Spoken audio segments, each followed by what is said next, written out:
Square root में हम ऐसा नहीं करते,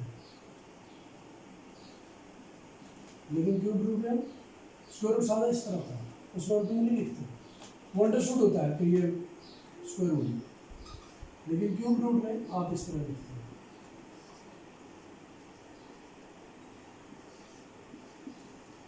अच्छा, जैसे अब ये 3 आ रहा है, ये भी 3 आ रहा है, तो ये आपस में कट जाएंगे, ठीक है, ये और ये आपस में कट जाएंगे।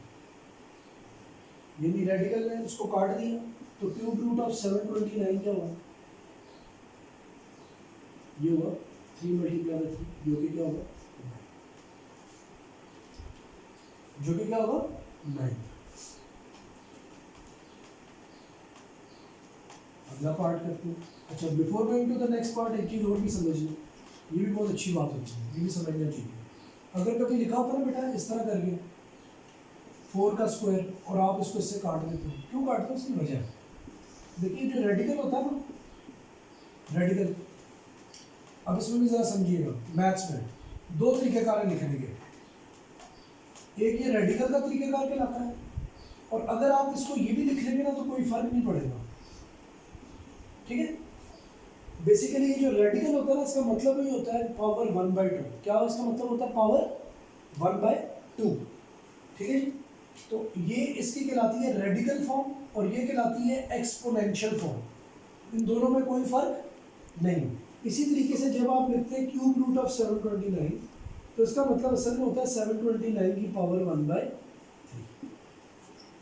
अब यही वो बात थी, आप देखिएगा कि जब यहाँ पर पावर्स आई ना इन दोनों के ऊपर, क्यूब रूट आया ऐसे करके उस पीछे क्वेश्चन के अंदर, तो हुआ ये था कि बेसिकली 3 के ऊपर पावर क्या थी, 1/3, और इधर भी 3 के ऊपर पावर क्या थी, 1/3। तो ये देखो पावर्स आपस में क्या होगी, कैंसिल। कैसे, 3 जब 1/3 से मल्टीप्लाई होता है तो क्या हो जाता है, कैंसिल हो जाता, 1 रह जाता। आगे बात समझ, ये जो हम इस तरह काट रहे होते हैं ना, असल में ये पावर्स कट रही होती है। रेडिकल की पावर क्या होती है, ओवर में होती है।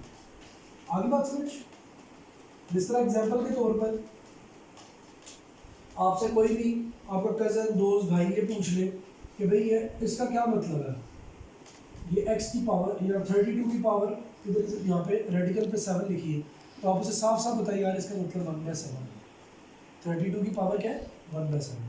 अगर कोई पूछे जी 4 की पावर यहाँ पर अंडर रूट लगा, तो आप कहेंगे बेसिकली 4 की पावर 1/2। कोई आपसे पूछेंगे क्यूब रूट ऑफ 10 लिखा है, तो आप कहेंगे 10 की पावर 1/3 है। अगर कोई आपसे पूछते जी 5th पावर है 64 की, तो उसका मतलब है 64 की पावर 1/5। तो ये भी बताना बहुत ज़्यादा ज़रूरी था, जो कि आपको पता हो कि ये रेडिकल फॉर्म कहलाती है और ये एक्सपोनेंशियल फॉर्म कहलाती है, इन दोनों में फ़र्क कोई भी नहीं, ठीक है। ये रेडिकल की शक्ल में लिखा जाता है, अंडर रूट की शक्ल में लिखा जाता है, और ये पावर की शक्ल में लिखा जाता है, और इन दोनों बातों में कोई फ़र्क नहीं। तो बच्चों की ये गलती होती है कि वो जब इसको इस तरह लिखते हैं ना, तो वो लिख देते हैं 32 की पावर 1/7 और ऊपर रेडिकल भी लगा देते हैं।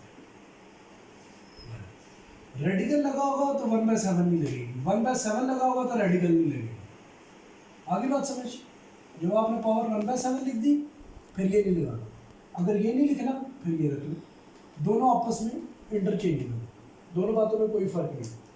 अब आ जाती है सेकंड पार्ट आ जाता है, दैट इज़ 15625। इस नंबर को भी चेक करना है कि ये किसका क्यूब रूट है। मैंने 15625 लिख लिया और पहले मैंने डिजिट्स को ऐड किया, क्योंकि देखिए इवन नहीं है, लास्ट पे साबित हुआ, मतलब 0 2 4 6 या 2 नहीं है तो साबित हुआ, 2 पे तो डिवाइड नहीं होता, 3 पे डिवाइड होने का क्या तरीकेकार है, डिजिट्स को ऐड करें। 6 + 6 कितने होते हैं, देखो 1 + 5 6, 6 + 6 12, 12 + 2 14, 14 + 5 19, 19 तो टेबल में नहीं आता, किसके बना जनाब अली, 19 नहीं आता 3 के टेबल में, 3 पे भी डिवाइड नहीं होगा। नेक्स्ट प्राइम नंबर क्या, 5 है, देखिए ना प्राइम नंबर होते हैं 2 3 5 7 11, ये भी नहीं है ये भी नहीं है। अब इसको क्या करते हैं, ये तो कंफर्म होता है मुझे लास्ट में 5 आ रहा है, सो यहाँ पर आ जाएगा 3 टाइम्स, 1 टाइम, 2 टाइम और फिर 5 टाइम्स, स्टिल आगे ये 5 से हो जाएगा, तो ये हो जाएगा जी 6 टाइम्स, 2 टाइम्स, 5 टाइम्स,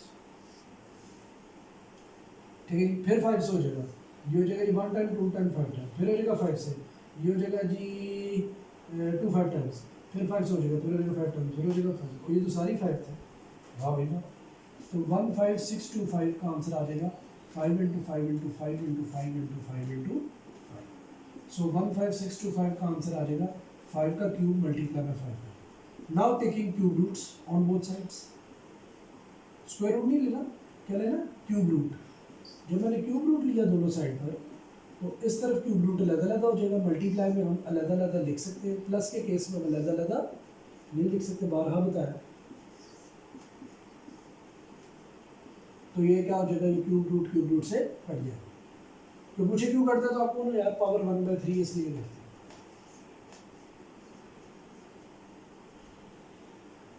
ठीक है, तो 5 multiply by 5, 5 5 25। So cube root of this is 25। आगे बात समझ, ये क्यूब रूट किसका है जी, 25 इसका क्यूब रूट है। 15,625 का क्यूब रूट क्या है जी, 25।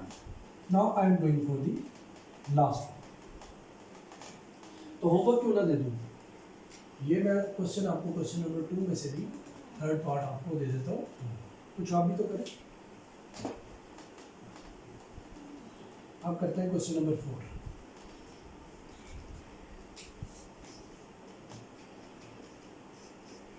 क्वेश्चन नंबर 4 को अगर हम देखें तो पहला पार्ट में कहता है फ्रैक्शन में 27/6 कहता है जी, इसका आप क्या निकालें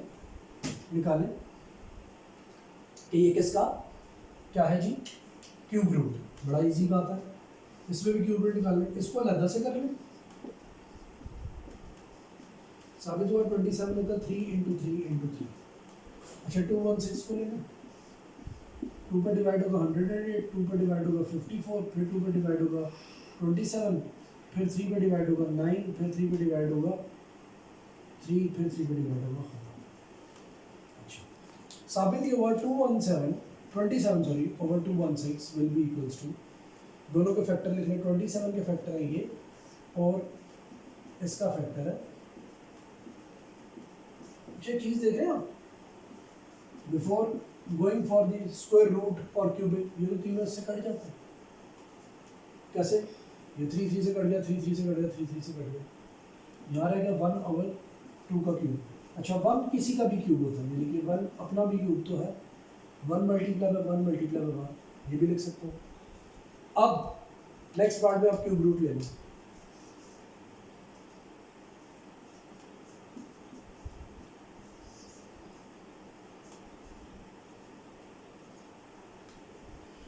क्या होगा, क्यूब रूट ऑफ 27/216, 1 का क्यूब रूट, 2 का क्यूब रूट, ये से कट गया, ये से कट गया, क्योंकि 1 तो क्यूब रूट भी लेते रहे 1 ही आएगा। 1 की कोई भी पावर हो, प्लस माइनस ओवर फ्रैक्शन, 1 की कोई भी पावर हो, 1 हमेशा आंसर क्या देगा, 1। पठान की 1 से 1 1, 1 की कोई भी पावर रखो, 1 आंसर हमेशा क्या देगा, 1। सो ये हो गया, ये हमारे पास क्वेश्चन नंबर 4 का मैंने पार्ट नंबर 1 भी करवा दिया, इसको आप नोटिफाई कर लें। फिर पार्ट नंबर 2 है, वो है जी 35937, इसको भी देखना है कि ये किसका स्क्वायर रूट। मैं रब ऑफ कर, तो जहाँ कटिंग हो सकती है ना ओवर के केस में, वहाँ कटिंग कर देंगे, फॉर्मेलिटीज में नहीं पढ़ना, जहाँ कटिंग होती है वहाँ कटिंग कर देंगे। अब आपने क्या करना है जिस केस में 35937, इसके देखना जी ये किसका क्यूब रूट है। 35937 मैंने लिख ली, डिजिट्स को ऐड किए क्योंकि देखिए ये इसका बता दिया कि 2 पर डिवाइड नहीं होगा, लास्ट में 02468 लिया, डिजिट्स ऐड किए 8 8 + 7 17 17, ये हो गया जी 20 20 + 7 27, 27 तो 3 के टेबल में आता, 3 9 27, यानी ये 3 से डिवाइड होगा 1 1 9 7 9।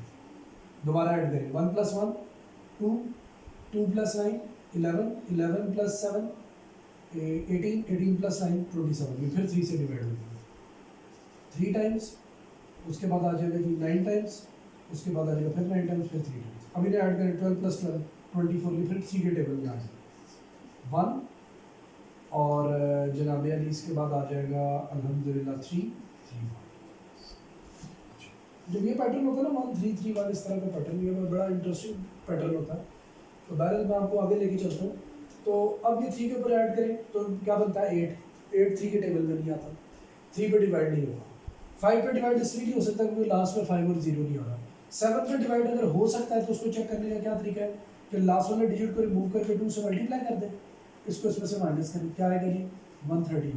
अब फिर तुम्हारा लास्ट वाले डिजिट को रिमूव करें और 13 में से माइनस कर दें 11, तो 11 आता है 7 के टेबल में नहीं आता, साबित हुआ ये 7 से भी डिवाइड नहीं हुआ।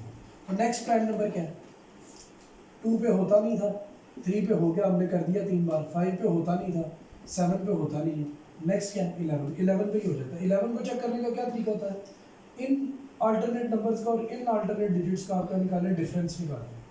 अगर ये 0 या मल्टीपल्स ऑफ 11 हो, 0 या मल्टीपल्स ऑफ 11 हो तो साबित होता है नंबर 11 पे डिवाइड होता है। कैसे देखिए, 1 + 3 क्या है 4, 3 + 1 क्या 4, 4 - 4 क्या होता है 0, ये 11 पे डिवाइड हो जाएगा। चेक करिए 11 1 जार 11,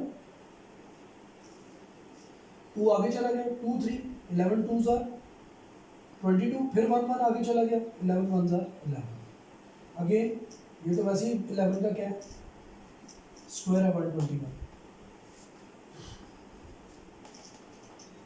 सो आंसर क्या आएगा 35937 will be equals to 3 multiply by 3 multiply by 3 multiply by 11 multiply by 11 multiply by 11। साबित हुआ 3 का क्यूब मल्टीप्लाई बाय 11 का क्यूब और 35937। यहाँ पे भी ले लो क्यूब रूट और यहाँ पे भी ले लो क्यूब रूट। अब क्यूब रूट यहाँ का कर दो अलग अलग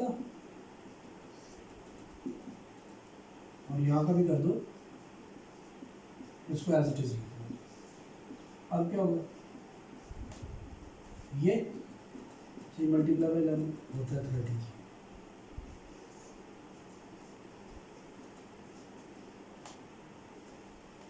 ठीक है।